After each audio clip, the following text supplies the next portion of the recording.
कभी किसी ऐसे पुतले के बारे में सुना है जो रात होते ही जीवित हो जाता है? एक ऐसी चीज जो सिर्फ एक खिलौना नहीं बल्कि एक श्रापित आत्मा का वास्तविक रूप है। आज की कहानी एक ऐसे ही पुतले के बारे में है जो कि एक कलाकार के श्राप का प्रमाण था। इस पुतले के बारे में इस कहानी के गांव वाले आपस में अक्सर बातें करते रहते हैं और उन बातों में वो वही कहते हैं कि उस पुतले के बारे में बात मत करना क्योंकि वो पुतला जीवित पुतला है। ये कहानी एक छोटी सी बस्ती की है जहाँ पर एक कलाकार जिसका नाम विष्णु था वो रहता था। विष्णु एक प्राचीन कला पुतला शिल्प में काफी निपुण था, काफी एक्सपर्ट था। उसके बनाए हुए पुतले इतने परफेक्ट होते थे मानो एकदम रियल इंसान कोई खड़ा हो। और उन पुतलों को अगर आप ध्यान से देखोगे तो ऐसा लगेगा कि अब बोलने वाले हैं वो। लेकिन एक दिन एक अमीर सेठ ने उसके पुतलों का काफी मजाक उड़ाया, उसकी कलाकारी को तुच्छ बताया और उसके परिवार का भी काफी अपमान किया। ऐसे में विष्णु का दुख और उसका गुस्सा उसे एक खतरनाक रास्ते पर ले गया जो आज की स्टोरी में हम जानेंगे। लेकिन उससे पहले हेलो गाइस, मेरा नाम है अविनाश कुमार और आप देख रहे हो हॉरर स्टोरीज।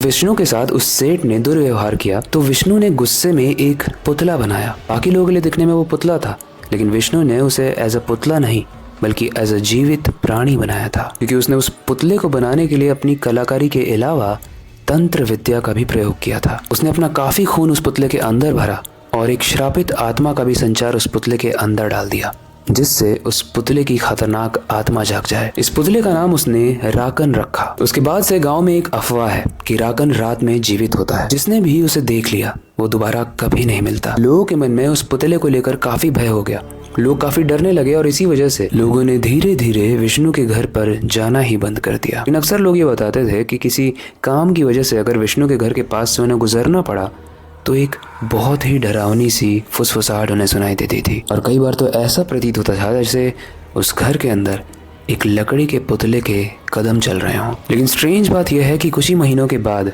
वो सेठ जिसने इस विष्णु का मजाक उड़ाया था वो लापता हो गया। लेकिन अजीब बात यह भी है कि उसी के कुछ महीनों के बाद विष्णु भी लापता हो गया। अब ऐसे में कुछ लोग बोलते हैं कि उसने आत्महत्या कर ली, वो पागल हो गया था।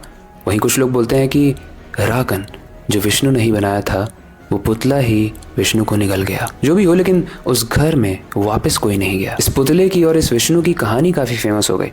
जब एक जर्नलिस्ट को ये बात पता चली तो उसने यहाँ पर एक्सप्लोर करना चाहा, जिसका नाम था अमित। अमित को वैसे भूतिया केसेस को एक्सप्लोर करना, उनके अंदर की बारीकियों को ढूंढना बहुत पसंद था, लेकिन ये केस शायद थोड़ा डिफरेंट था। रात के समय अमित विष्णु के पुराने घर में जाता है, उसी घर में जिसमें उसने उस पुतले का, उस राकन का निर्माण किया था। घर पूरे तरीके से अंधेरे में डूबा हुआ था, दीवारें पुरानी और सिरकी टाइप की लग रही थी और जैसे ही वो थोड़ा अंदर जाता है उसे दिखता है एक बहुत बड़ा सा, बहुत पुराना सा पुतला। इसकी आंखें कुछ अजीब तरीके से ही चमक रही थी। जैसे उसने पुतले को हाथ लगाए एक ठंडी सी हवा चली और हल्की सी हंसी उसके कानों में सुनाई दी। अमित को कुछ ऐसा महसूस हुआ कि ये नॉर्मल पुतला नहीं है, ये कहीं उस कहानी का ही कोई पुतला है। तभी उस रूम में कुछ गिरता है और अमित पीछे की तरफ देखता है, लेकिन वहाँ कोई था नहीं, बस कुछ लकड़ियां थी जो ऊपर से नीचे गिर गई थी। अमित सोचता है फालतू में ही डर रहा था और वो जैसे ही सामने देखता है वो एक बहुत खतरनाक दृश्य देखता है। वो देखता है कि वो पुतला जो अभी तक तो एक नॉर्मल पुतला दिख रहा था, उसकी आंखें अचानक से एकदम लाल हो जाती हैं और उसके हाथ धीरे धीरे हिलने लगते हैं और इसी के साथ उसके पैर भी हिलने लगते हैं और वो धीरे धीरे अमित की तरफ बढ़ने लगता है। अमित ने अपनी फ्लैशलाइट जलाने की कोशिश की लेकिन तब तक उसकी बैटरी डेड हो चुकी थी। तभी एक आवाज गूंजती है और उस आवाज में वो पुतला कहता है,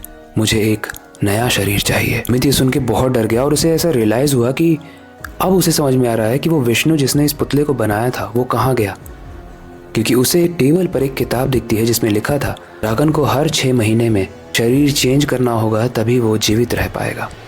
और शायद विष्णु कहीं गायब नहीं हुआ था।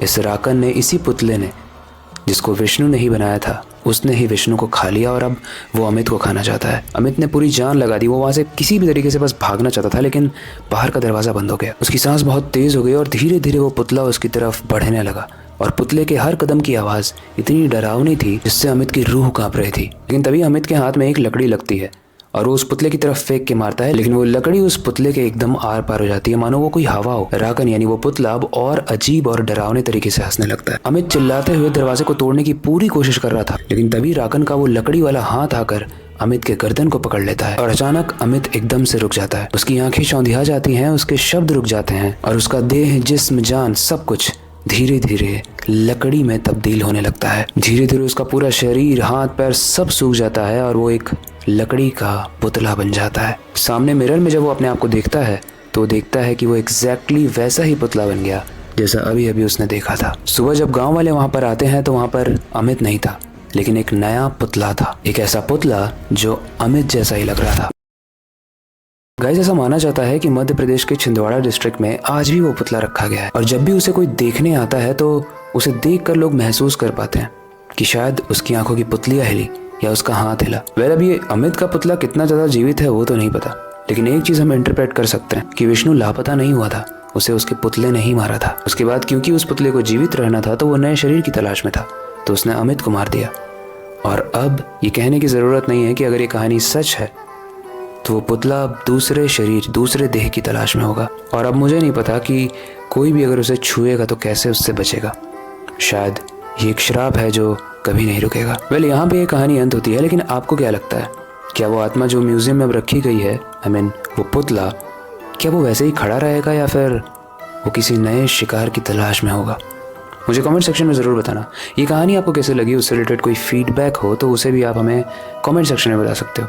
आपके पास कोई कहानी का टॉपिक है तो उसे भी आप कमेंट सेक्शन में बता सकते हो, हम उसे ज़रूर कवर करेंगे। बाकी वक्त आ चुका है इस वीडियो का एंड करने का और नए डरावने वीडियोज़ पर काम करने का, लेकिन जाने से पहले मैं बस एक ही चीज़ कहना चाहूँगा, अपनी क्यूरियोसिटी को डाई मत होने देना, नई चीज़ें सीखते रहना, अपने बेड के नीचे और खिड़की के बाहर ज़रूर देख लेना। मिलते हैं अगली वीडियो में।